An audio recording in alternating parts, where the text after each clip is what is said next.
Welcome to the 3-0 show, part of the Athletic Baseball Show. Derek Van Riper, Saris, Britt Giroli here with you. It is Wednesday, March 2nd. This episode will be available after we record it, like immediately after, instead of a day and a half later or whatever it normally is. So we have breaking news in the sense that, yesterday we found out that things are going to take a little while to be sorted out between the owners and the players. The lockout will rage on.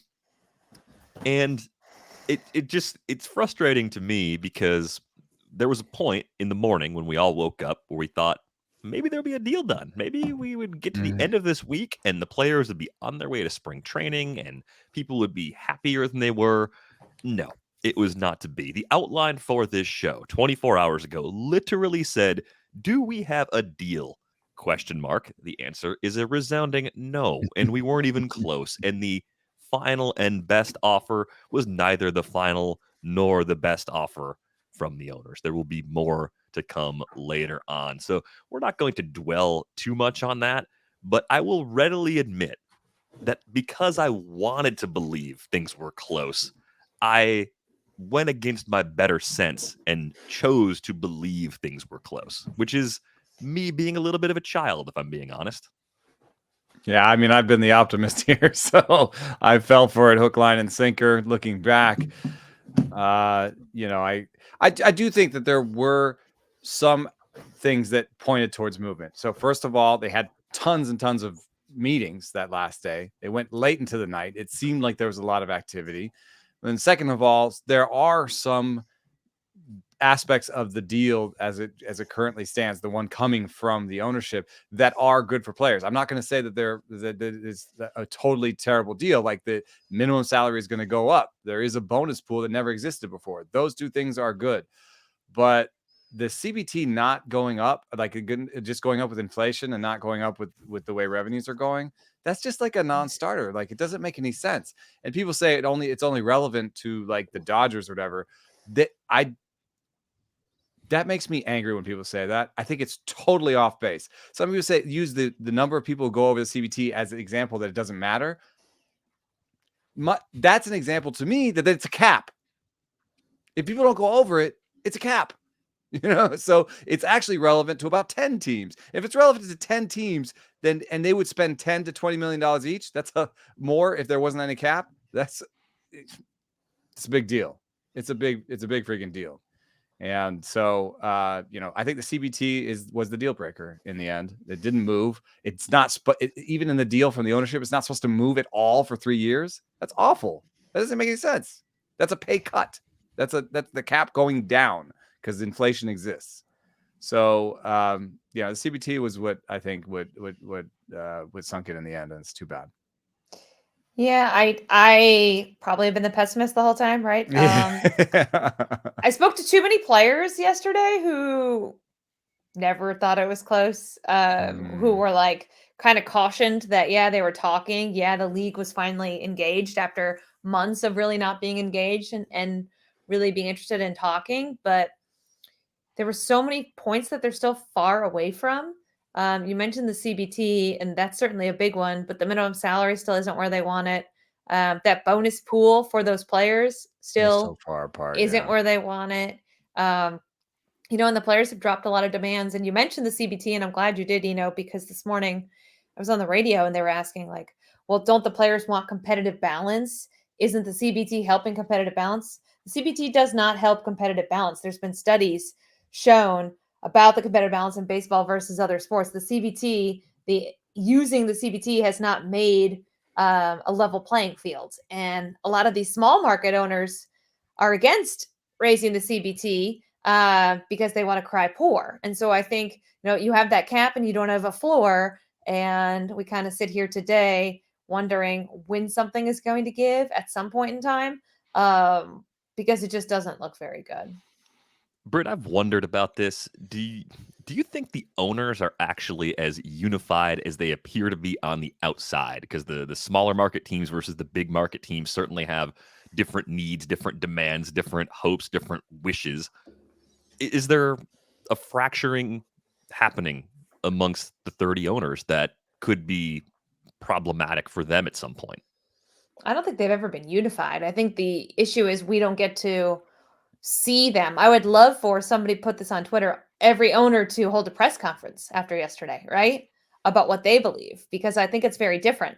I think what Steve Cohen is going to say is very different with the Mets than Stu Sternberg in Tampa Bay, right? So, I think what Rob Manfred really has to do, and we don't probably give him enough credit for, is he has to answer to 30 different owners with 30 different agendas. And I'm sure, that a lot of the politics happened over the last 2 days, right? Even if Rob Manfred wanted to get a deal done, even if he wanted to give the players all their concessions, he would still need the owners to sign off on it. Manfred is the face of this and he will take all the blame, but I think people need to understand that as well, right? That the owners can at any time sign off on these changes, right? Manfred does not necessarily hold the power. He's more the mouthpiece in this situation. So I don't think they're a unified group. I think when you look at how teams spend versus teams that don't spend, they're certainly not a unified group. I also continue to be flummoxed by how many people side with the owners in this kind of stuff, by how many people are still like, well, the players should just play. They're still getting millions. Stop complaining. It's a kids game. I heard that a lot yesterday. Fart gun.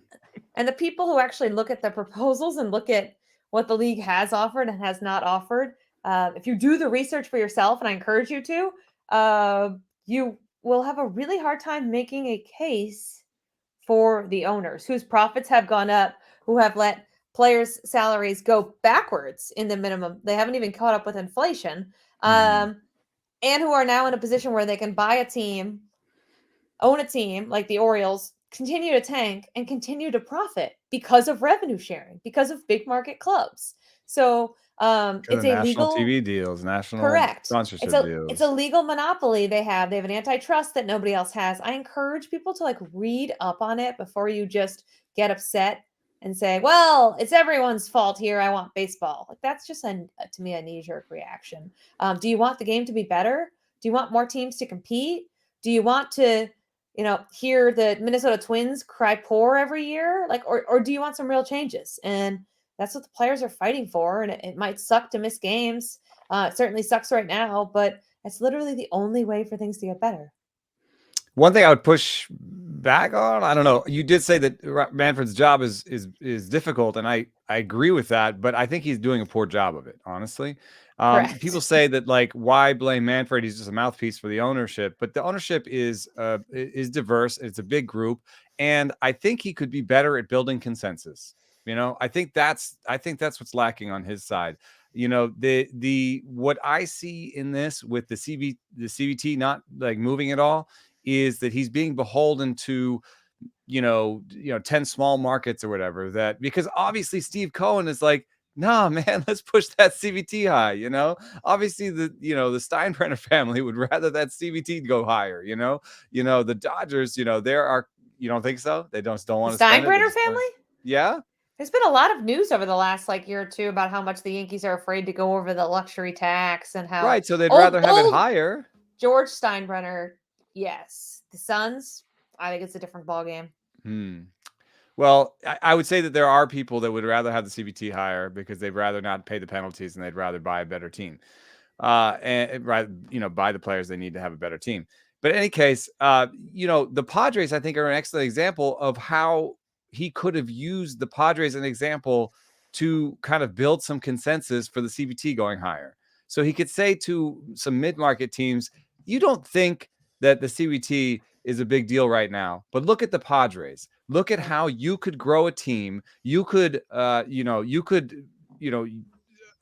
have some things change in your home market. Maybe an NBA team leaves or an NFL team leaves or something happens in your home market. Maybe you get a core of players together and you want to compete. And all of a sudden you're up against the CBT. You never thought you would be. And then you can't make a deal for Joey Gallo because you're going to go into the tax too far, right? So you can't improve your team when you really needed it most. And so maybe some of you mid-market teams that are voting against or speaking against raising the CBT should consider the Padres in your sort of in when you're thinking about this, and maybe get on board with raising the CBT. I mean, raising the CBT at all, basically. I mean, I would make an argument that you shouldn't have one. Just you're not going to get there. It's among the utopian Major League Baseball changes that we would hope for but never get. So Would you think that the team that the sport would be better if the Yankees and Dodgers and Red Sox could just spend? I don't as much as think they it would be wanted? worse. Like I hear because if you didn't change the rest of the structure, if you're not going to pay younger players fair market value, if you're going to, even if you bump them up, even if you give them the raise they're asking for, which is less than they deserve. Let's say you give them that.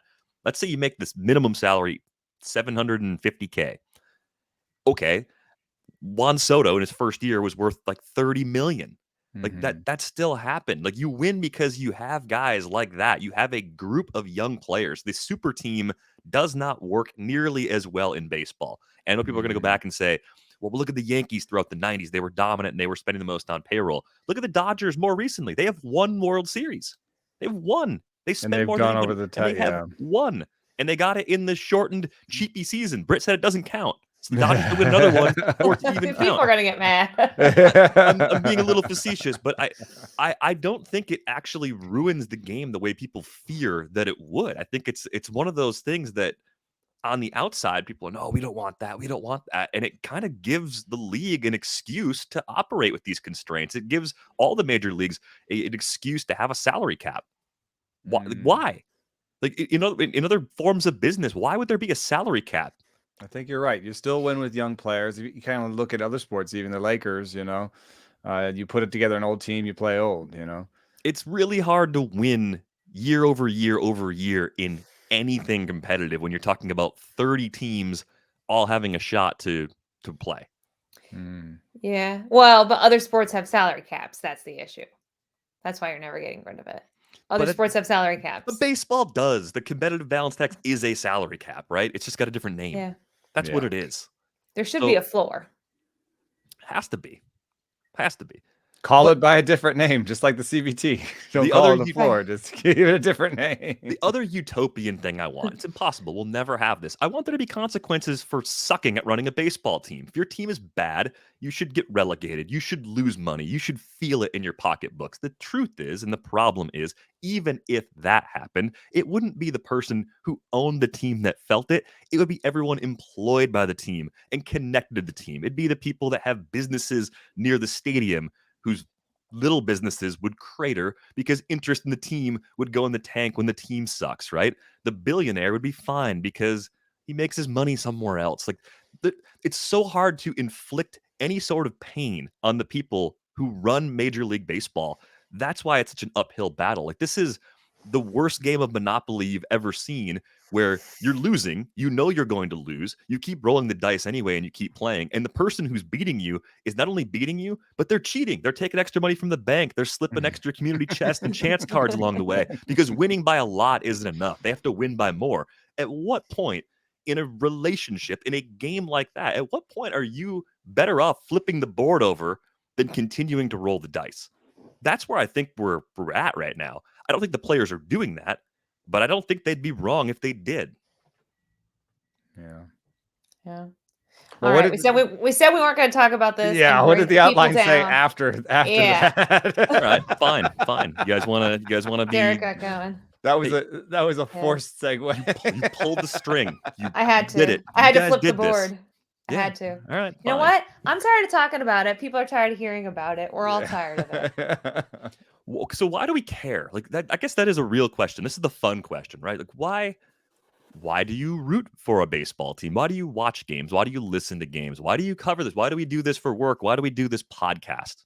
Right? If we despise the people that run this game so much, why do we put up with their behavior? What is the reason for it? Right? Like you think back, like my first baseball memory was the 92 NLCS, the game 7 between the Braves and the Pirates. And I would have been doing the math, 8 years old.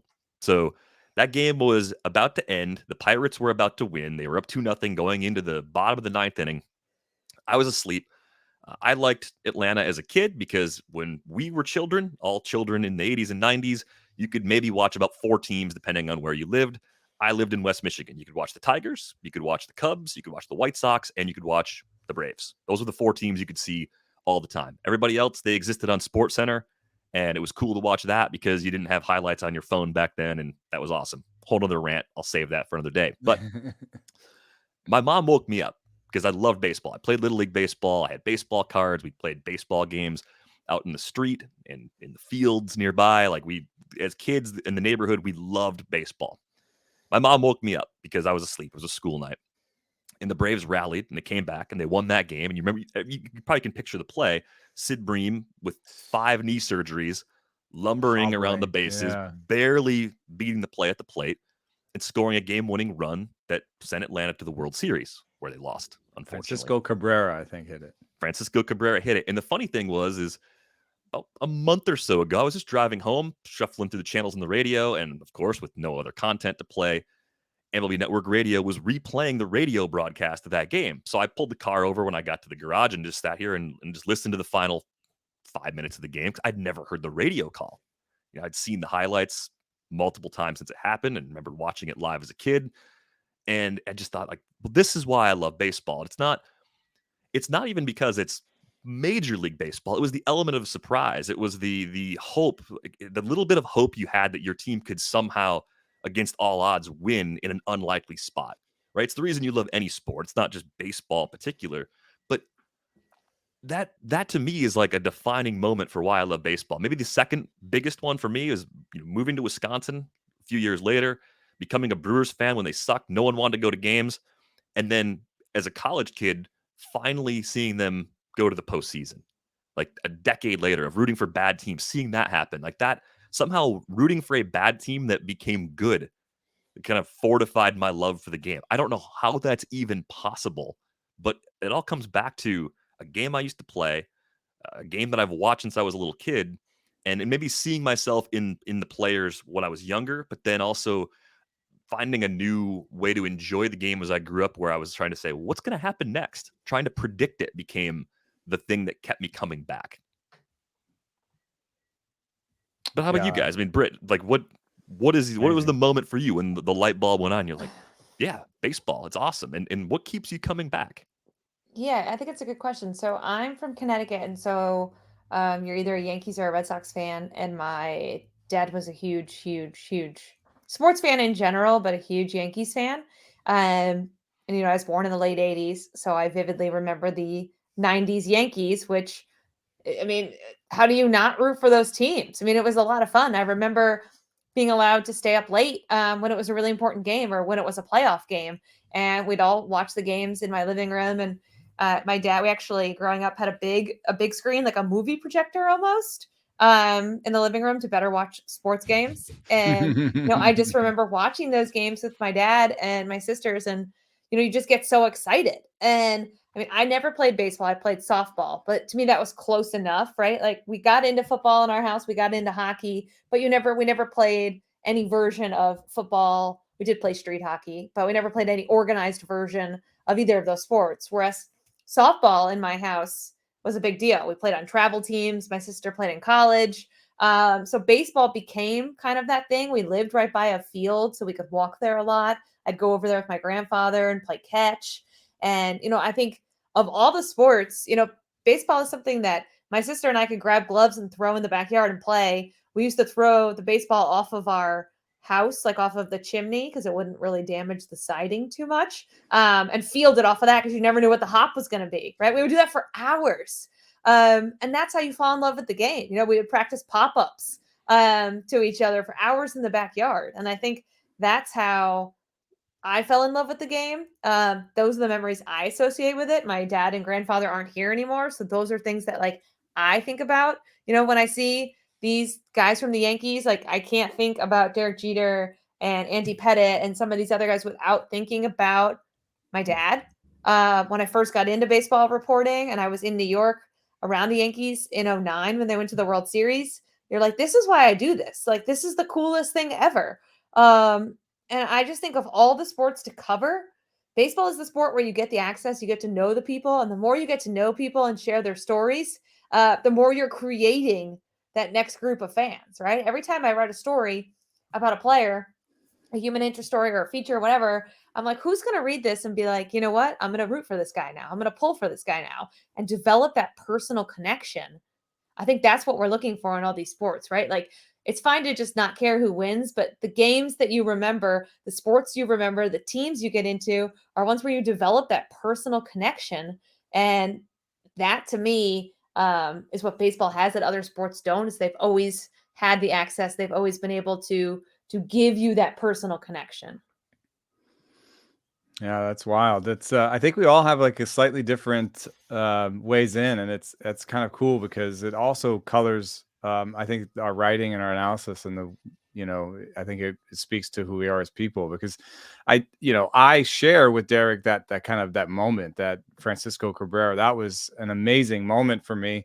I'm a little bit older, so that was more of a culmination. That was more like your Brewers moment for me, because I've been a Braves fan since I came to America in 1986, and they'd been so bad for so long, and we were buying tickets, for the top and being ushered down in like the fourth inning because there was nobody there at Atlanta Fulton County Stadium. And so, got to see the players up close, which I think is huge. I think that's a little bit like, when Britt talks about playing it, there's something about seeing players up close, or playing it yourself that makes that connection for you. But also, following a bad team.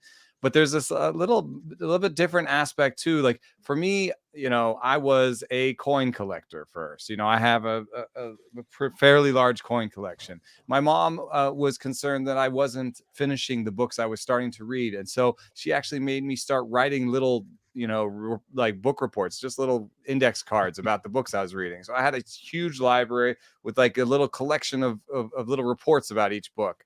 I had a collection of I don't even know, man. I had so many different collections.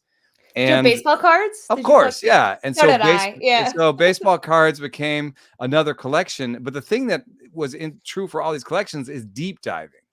I love how rich and deep baseball is. And that's what, going to the park, that's what collecting cards became about. That's what baseball has always been about to me, is learning how did the Braves get better? How did they build this team? Why is Greg Maddux good? Why is John Smoltz better? That's what I used to. I don't know. I'm not crazy for that thought, but like, as a kid, I was like, John Smoltz has crazy stuff, but it all links to my, the way I digest baseball, and even now, because my conversations at the game were almost always started with why. Why did they do this? Why did they do that? Should they do this? And different aspects of who's actually the best player on the field, like that. Those conversations of like, is who's better, Andrew Jones or Chipper Jones, and stuff like that. So, I love the deep dive aspect, and there's a little funny story here. I didn't know my biological father, and my mother and stepfather split right around the time I came to America. So my mother put me in Big Brothers Big Sisters, and so I had a big brother that was really into the Braves, and so I would go to games with him. And he told me he had really good seats. He told me the story behind it. So they used to have, he's a lawyer, and he had other lawyer friends, and they used to have tickets in like the late 70s and early 80s when the Braves were bad. And they had tickets that were okay, season tickets. And then the Braves were like randomly good in 1981. They had a really good season in 1981, just randomly. They weren't supposed to be good. They weren't good before or after, but in 81 they were good. And then in 1982, the guys that had their season tickets, no one ever called them. You're supposed to get that call if you want them again this year. No one ever called them. They called them a couple days before opening day, and they said, well, you never called us. They say, oh, we sold your tickets, because everyone been all excited about 1982, and we sold your tickets. We've got tickets for you over here. So they got worse tickets. So they go to opening day, they drink a few adult sodas, and they start heckling Turner from across the field. So because Turner used to sit on the field. So they're yelling across the field at Turner about how he doesn't care about his fans and he's sold them out and he's a sellout and all this stuff. And they're, more adult sodas, more yelling. And they yell so loud that a writer up in the press box hears them. And he goes down and gets the story from them. And on day 2 of the 1982 season, there was an article that said, Ted Turner sells out longtime fans. And there was an interview with them, and they got a phone call that day saying, okay, where would you like to sit? And Amazing. so when I went to games with him, we were like 14th row behind home plate. And that was from 1986 to 1994 in Atlanta. And so there was something really true about that too, because when I took my kids to the A's game when we were up high, they were kind of like into eating the cotton candy and the whole atmosphere, which is cool too. But then a security guard on the way in gave me some tickets because he couldn't sell them, and he recognized me, so he gave me some tickets, and they were like 8th row, and both of them just immediately were at the edge of their seats. They were like, "Look at these people." Look at these athletes. And so, I do think about that sometimes in the context of, people like to blame rising ticket prices on the player salaries. I don't think that's true. But I do think about how that was important to me, that I got to see players up close. One thing I do like is some places have the fast pass, or like you know what I'm talking about? For the minor leagues, they have like like the Orioles have like a little Birdland pass where you can go to any of the affiliates. Right. That's good. I think Which makes that's it really huge. easy. Yeah. We used to go to the New Haven Raven games. I think they were AA in Connecticut. They don't exist anymore, but you're right. I think there is something to be said to go to spring training, minor league games. I think that fosters, and that's another reason that the truncated spring training may not hurt people in their wallets, but it hurts all the families who want to go down there every year, who plan vacations down there, whose kids don't get to see players up close except for when they go to spring training. Yeah. And some parks have like a way that you can buy, like, sort of for like $15 get into the stadium. I didn't know that. And that's the A's did it. It's a little bit like variable pricing. And then, I think that can be cool because there's a lot of standing room places. Yeah. Like if my hack for the Padres games is to get a seat out on the lawn and then go behind home plate where there is standing room only, space, and you can actually see the game from about 25 rows up behind home plate. It's a pretty good spot to see things. So I don't know.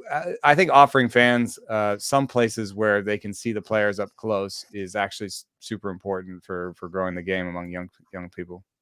Yeah, I mean, absolutely. I think the other part of my, I think, love for the Brewers came from a similar situation where we had access to some tickets that no one wanted. They were corporate tickets that were going unused because, unfortunately, the John Jaha, Dave Nilsson Brewers were not a big draw. So when those tickets would go unused, they would end up with my mom, and she would bring me and my brother and my sister, and the 4 of us would go. And they had similar to seats you described, probably 20 rows back behind home plate. Those are fantastic seats. But even at that time, we had another neighbor that had I think season tickets up in the upper deck at the old county stadium, and they often had an extra ticket, so they'd bring me along. So I just got to see a lot of games. And I think had I not been lucky enough to see any, or even just a handful, it would have changed a lot about how much I was interested in baseball. I mean, I could have easily become more interested in football or basketball or hockey or something else entirely. I think that's really easy. So we've talked about that a lot over the years on Rates and Barrels. It's like, what are you going to do to keep young fans interested? Not having games is a problem. Not having spring training games is a problem for all of those reasons. And cutting minor league affiliates is a problem. But I think that's why people get a lot of people are finally getting so irritated with how things are run. It's like you can profit wildly from this and still keep people interested. That's part of your duty, right? Like, you get this exclusive club access to basically unlimited profit. The only thing we're asking for in return is to not turn the game into complete and utter garbage. Like, at least let us watch. Like, don't black games out. Make the tickets accessible. Don't take baseball out of communities because you can save a few bucks by not having this many players on rosters. Like that, it's absurd, right? So I think it's easy for everyone listening to sit back and go, yes, this, I remember that moment where I really started to like say baseball is my thing. And it's different points of life for everyone. But I think for a lot of people, it was sometime when they were a kid, because it's almost hard to fall so hard for a sport as an adult, knowing more about what's really happening with all the politics and everything connected to these games. Yeah, I think what you do or what I do as an adult is I root for players, right? I don't necessarily root for teams as a reporter. You really can't. I root for players. I don't know how you guys feel about that. I think that's a but thing. I think it's a big difference between us and the average fan, though. Is you root for players? I root for think specific players I know that I like, that have good stories. Yeah, I that think want to that's what see. happens when you become a reporter. Yeah, I I think think that's that a little bit different. I think You you don't root stop for a good caring. story, but I think I do think team loyalty in general is kind of fading over time. I think younger generations are growing up at a time where they can see players that they previously couldn't see. Like I remember, like I told you guys a little earlier, in '94, like there were maybe 4 teams you could watch, and you'd see Mhm. highlights. Now you can see everybody. That's Right? true. You have products like MLB TV, And you or you also just go on your have phone and you can just see everything as it happens. And DFS and betting and fantasy, which are more pro player than pro team. right, so you Yeah. start to draw connections from individual players that are a lot stronger than you did back Social when you were media, stuck to one team. some direct Yeah. access to those players. Correct. Yeah, that's true. That's true. Like how many people are fans of Shohei Ohtani or Mike Trout that aren't Angels fans? Mhm. I think that's a pretty significant chunk. Or Trey Mancini, who, I think is a great story coming back, obviously, from colon cancer, right? Like, how many people, you were at the All Star game with me, like, how many people were rooting and pulling for that guy who, were not Mm. watching Orioles games? Yeah, like Rockies fans. Yeah, and how many Yeah. Rockies fans were shouting "Show hey, show hey"? Yeah, exactly. Yeah. So, yeah, that was good. That was a good tenor change, guys. I feel like if you haven't turned us off yet, stick with us. Uh, No, but I think finding ways to because variable pricing is kind of what has allowed teams to make about the same amount of money from declining attendance, right? So the just basically gaming, and when people say that, like, oh, prices are up because player salaries are up, no, prices are up because teams know everything about you. They have modeled you. They have modeled exactly how much you're willing to pay for Astros, Yankees, or Dodgers, Giants, or A's, Mariners. On a yeah. Tuesday night, they've modeled all this stuff out. I had to spike a story because of interference. But remember when the A's actually gave away all the tickets? They said that the game was free. They had a free game, Mhm. no ticket prices. It was absolutely free. All the tickets were free, and they did it on a Tuesday night. I thought 2 things were interesting. They sold out. Everybody came. I'm sure they made money on concessions that day, and it was a good deal. And And parking. Yeah. tons of kids at that game, because finally families are like, oh my God, I could take my family of 5 and I don't have to take a mortgage out, right? So tons of kids. And the last thing was, and this is why the story got spiked, I heard that the A's had projected attendance for that night as the lowest of the season. So they did it because the math worked out, right? They did it because of variable pricing. They knew that only like 1,500 people were going to buy tickets that night anyway. So they went from 1,500 people being in there to 42,000 by making it free, So it is hard sometimes in the face of math to say, like, how can we capture that moment for the A's and do that for other teams? How can we like convince people? And maybe you can't. Maybe there's no night in Fenway that's so low in attendance, projected to be so low in attendance, that they'd even have $5 tickets. Maybe that doesn't exist. But I did see that little moment, which is kind of an interesting kind of business gave way because the numbers worked out. Business gave way to like this really cool moment for kids. And I wish Business there's more of that. Business Well, saw a better path for business that happened to work out in the favor of the That's what public. I'm saying. That's what happened. yeah. Yeah, and I wish there was more of that. What about spring training? I mean, they could do it at spring training more, like Fort Myers with the Red Sox. Why couldn't you do $5 Just make tickets? Right? make all the burn tickets like basically free, Make the lawn seats, all the Yeah. people sit on the grass and Clearwater and stuff like that. Like make all Make the that lawn seats basically first come, free. first served, Yeah. People are going to still buy, you're right, food, concessions, and if they're not spending money on tickets, maybe they're buying shirts for their kids, right? Maybe they're buying souvenirs now. Because don't you remember being a little kid? I remember we had to have souvenirs everywhere we went. Like those little stupid penny things. Like every time we went to Disney or, Used to buy shot whatever. glasses everywhere I traveled. Which wasn't a lot. I say that like we went a ton, but like you're a little kid, you love stuff, right? And it's always expensive, overpriced stuff. You love going to the gift shop and getting stuff as a little kid. And maybe when your parents haven't had to spend an arm and a leg on tickets, they're like, you know what? You want to pick out a T-shirt here? Go ahead. Spring training prices are high. Yeah. It is an interesting thing that right now the owners would be making a bunch of money on spring training tickets, and the players would not be being paid. So I don't know if that will factor into any of the leverage that's happening right now. But tickets for Giants games, some of those spring training games sell out of tickets. So. Yeah. It's hard to kind of appeal to better nature when business is involved. In fact, there was an Angels front office executive that got fired for saying it, but he basically said that they didn't want to have people in to stadium that would only buy low price tickets because they weren't high value customers. They didn't buy jerseys. They didn't buy a lot of concessions. And so they didn't really care about them as much. And that was sort of saying the quiet part out loud, but it's also just, the business of baseball. So there's got to be some innovation, I think. What about this? Do you think these innovations that they do, you're talking about blackouts, right?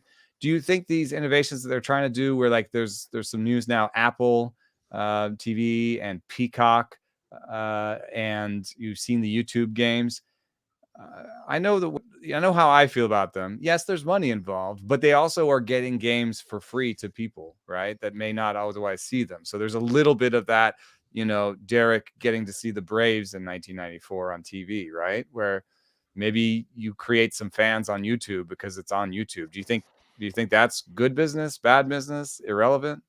Let's pull it away from baseball as the product and say a podcast. Where any place you can put a podcast where people who wouldn't find it otherwise, it's a good idea, right? So I don't think it matters what your product is. I think getting it in front of people who wouldn't otherwise get a chance to see or hear it is always a good idea. That is a risk that is always worth taking. The cost to you as the person making the thing, borderline zero. And the possibility of bringing in new fans who are ultimately customers, pretty high. So it seems like a no-brainer. I think it's just weird for me. It's just like you're gonna have a Phillies Braves game on YouTube. It's like, are you just gonna randomly fall into? You're just gonna be like, oh, look, YouTube is recommending me this baseball game. You watch it, and then, I mean, that could be it. Like we all had way like to get hooked. The first game we saw. You had to have a moment to see the thing to even ever know it existed, and then get excited about it again. Like, and it doesn't. A random Wednesday afternoon, if Bryce Harper hits a walk-off in that game and that's the first baseball memory you have, you probably want to go see that again because you saw something really exciting.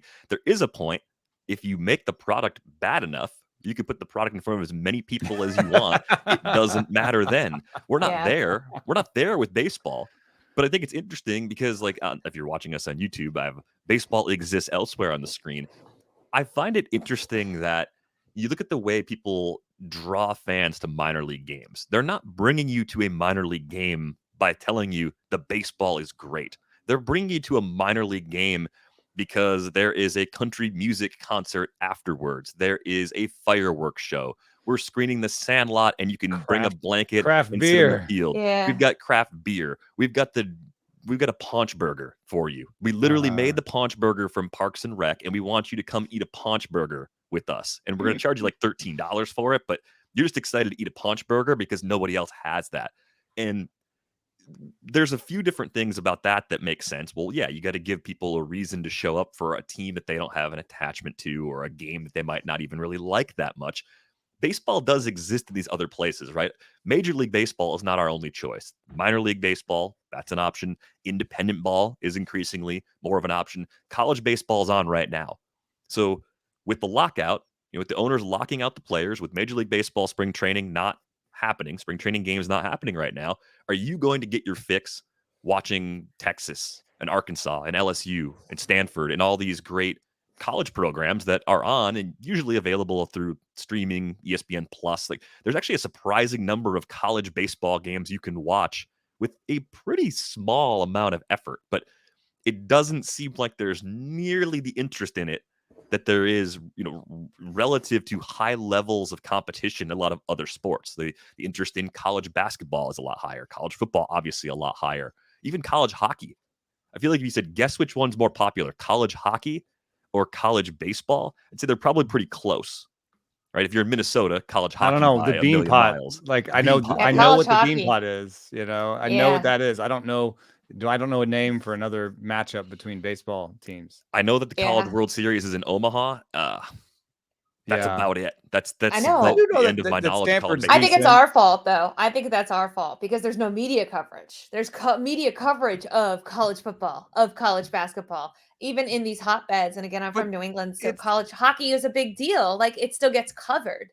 It's chicken and egg, though. It's chicken and egg, Right. I though. know, Media nobody covers cares. what people reads. Like when I was at Fangraphs, I went and covered some of my earliest times in the press box were at Stanford, and I was covering Mark Appel and Aaron Judge, and people that were at the top of their game at that time. Stanford and Fresno played in the Super Regional. I was there. Piscotti, there was a lot of people who became pros that were out of there. There were big time programs at the time.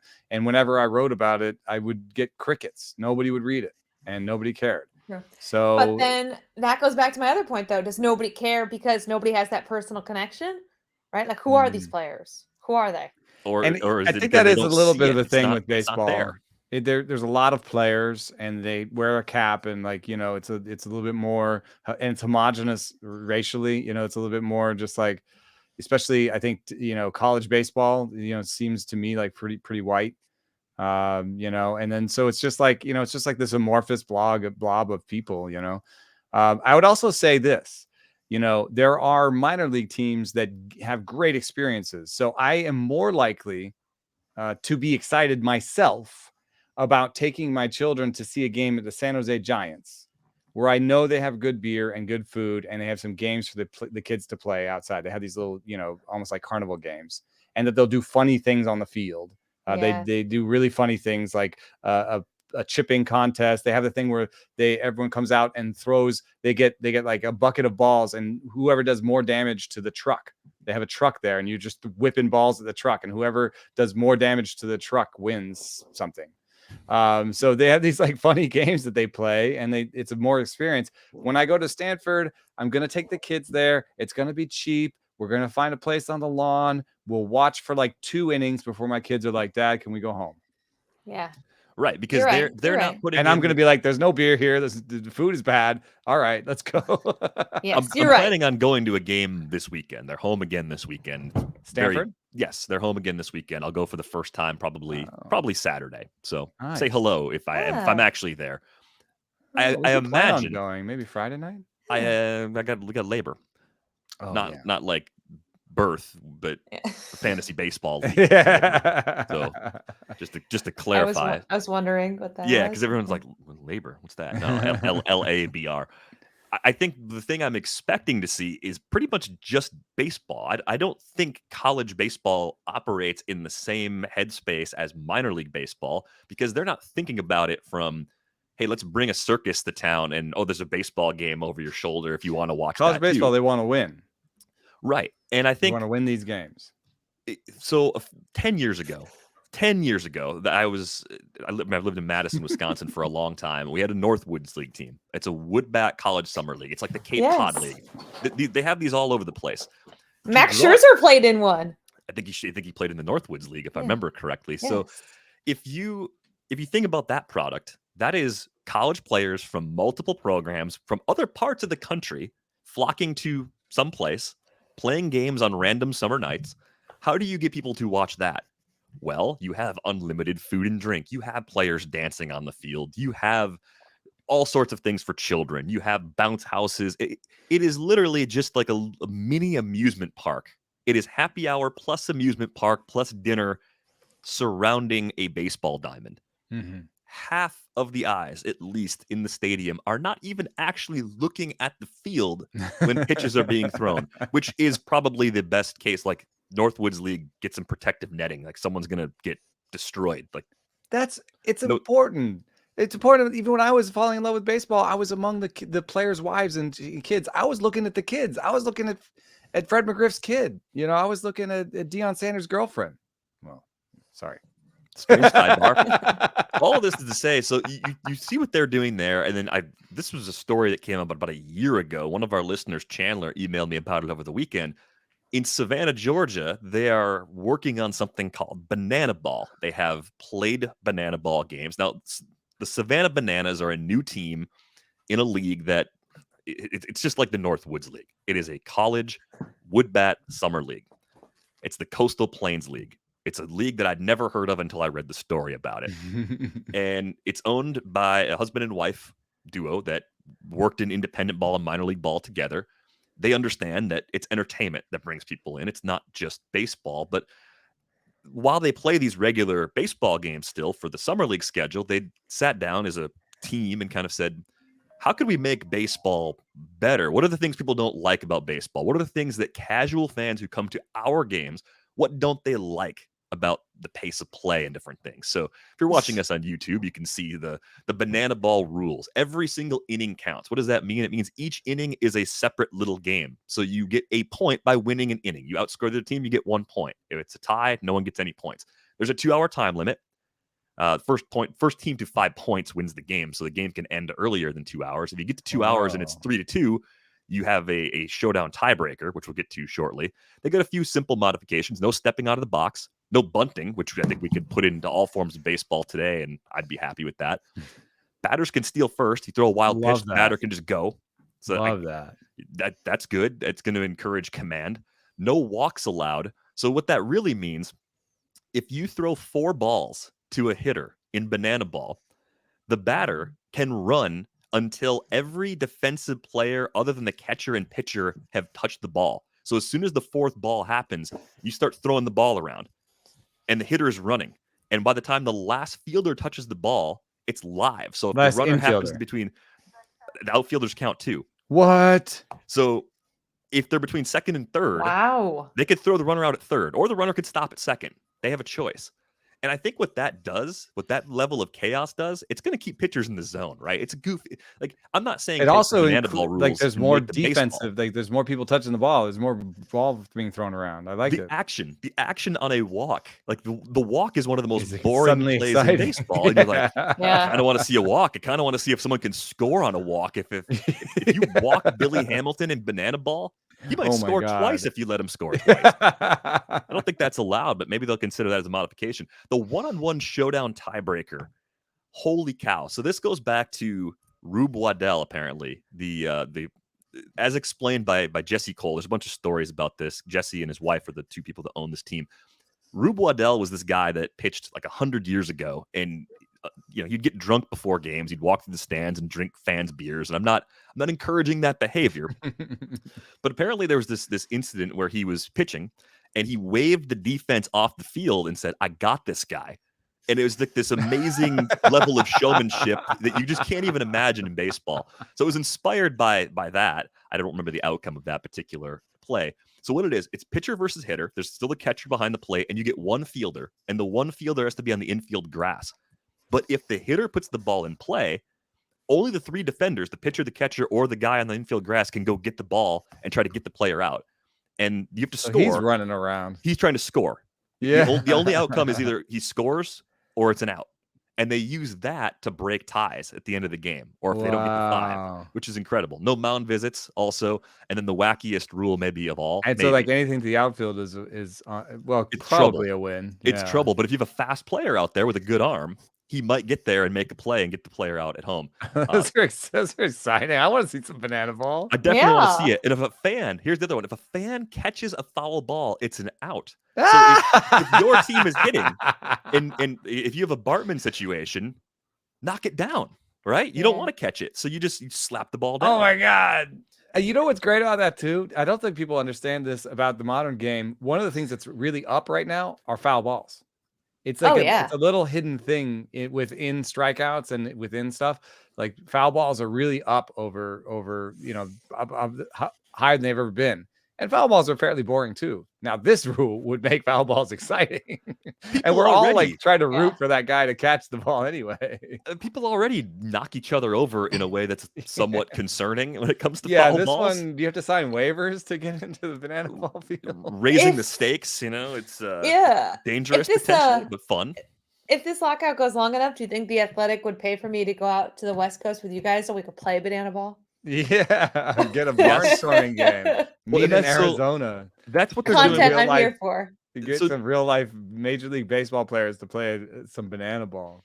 No one's like setting up leagues all over the place with this yet. So they've kind of got this traveling show. They're taking it on the road. They're doing the Banana Ball World Tour. I think last year they had 2 cities. This year they got a few more. And it's kind of like the Globetrotters. Okay, so you can watch the Harlem Globetrotters and say, well, of course, that's not really competitive basketball. And it's not. It's a show. And I think the reason why it scratches me where I itch is it's at least thinking about what could change with baseball. I'm not saying that all of those banana ball modifications need to happen. No reasonable baseball fans demanding that. But I would watch this other game because it's close enough to hitting a round thing with a club and running around, which I definitely like. And actually, it has more running around than the actual game. It has more action. And I just think you need people who think like that to be part of your long-term vision for the sport. Even if you're not going to enact more than a couple of changes like that over a span of 40 years, they're at least thinking about the problem in the right sort of way. So I do want to see Banana Ball. It probably will sell out before I get my tickets. I would love to go on assignment. I would love to play Banana Ball. And there's a ton of information about it. I'll throw some links into the description of the show if you're like, what are you talking about? But apparently, most of baseball media was covering this a year ago. And I realized the reason I wasn't into it a year ago is because it's prime fantasy baseball draft season. We were coming off of the pandemic shortened 2020 with what looked like a very normal 2021. So my excitement was directed at Tout Wars and Labor and the NFBC and opening day being a couple of weeks away. So I completely missed this when everybody else was on it a year ago. Yeah. I remember seeing some clips. There was some fun stuff too, where I remember seeing a guy announce himself. So there was a batter that was coming to the plate and he took the mic and gave himself a wrestling style entrance as he got to the plate, which I thought was fun. But yeah, I don't remember all these rule changes. Those are really interesting.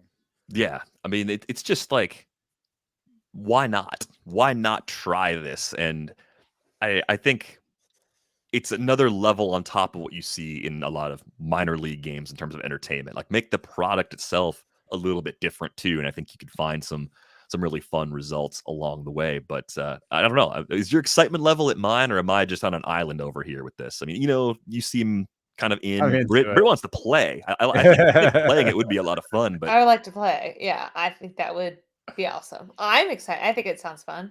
And I agree with on the minor league games. I think as a sport, you need to be entertaining. Especially as the game itself has slowed down, and especially because we're in an industry we're in a society where you can't watch TV without scrolling your phone. You need to be constantly stimulated, right? So yeah, give me the show. Give me all the chaos. We talked about the All-Star game, and maybe next week, if we're still in a lockout, we can get into how we want to bring Banana Ball to the All-Star game. And maybe the All-Star game should be Banana Ball. It'd actually be pretty cool if you took the best Banana Ball barnstormers, because as this continues to get momentum, you're going to have all sorts of former college players, Legion players, all these guys that get into Banana Ball because they miss the competitive aspect of baseball but didn't go pro in baseball. Maybe you take the Banana Ball All-Stars and they play the Major League Baseball All-Stars. It's their game, and you're giving up, some Or at least raw replace talent. the celebrity all-star, the celebrity softball game, which Oh is man, pretty lame, I yeah. think. I would guess if we asked Jenny Finch, she'd say, "Yeah, banana ball sounds awesome. I'll play." Yeah. So We could have celebrities play the players that play the banana ball players. I would actually watch that. The other thing they noticed, this is the last thing I'll say about it for this week, is that they were saying that people actually stayed until the end of the game, which for the Mallards, for the regular Bananas games, for any minor league game you've ever been to, like this happens in major league games. People beat the traffic, they leave in the seventh inning if the game's Yeah. not close. People leave even earlier from minor league games and summer wood bat league games. They'll take off into the fourth or fifth inning, and it's like, oh, whatever. I got my fun. I was here for an hour. I ate my dinner. And that's it. But people are actually staying to the end of the banana ball game because it's 2 hours or less, and there's a lot more action throughout. So, yes, I am very excited, and I will willingly offer to go on assignment for a story for the first time in my career as a content maker. I'm not a writer. I'm a content maker. I've decided. Sounds fancy. I like it. Mm-hmm. Goes on a card. That's what it looks really nice on a business card. If I ever in my life get business cards printed up again. Nobody uses those anymore. Nobody does use them. thing. I have a stack of them that you can have that say Brittany on it, but you can have them. I just want them to throw into the fish bowls at various places for free lunches if the places still do that. I haven't really gone out to eat enough to know if that's actually a thing. Oh gosh, I Well, don't know. That's going to do it for us. If you're enjoying the show, we'd appreciate it if you leave us a nice rating and review. Hopefully, we kept you around to the end. This is less than 2 hours, so I feel like that's a small win. On Twitter, you can find Britt at Britt_Giroli. You can find Eno at Eno Saris. You can find me at Derek Van Riper. TheAthletic.com/baseball show has our best deal of the year, $1 a month for the first 6 months for a subscription to The Athletic. So, as the lockout rages on, as news hopefully breaks, we of course will cover that. We've got the fantasy baseball draft kit. Britt's still writing, trying to get us through all of this. Plus, there's a bunch of other sports going on too, and maybe banana ball features in the future. No promises. It's a request that we put into the editors and the powers that be very soon. But that is going to do it for this episode of the 3-0 show. The Athletic Baseball Show returns on Friday.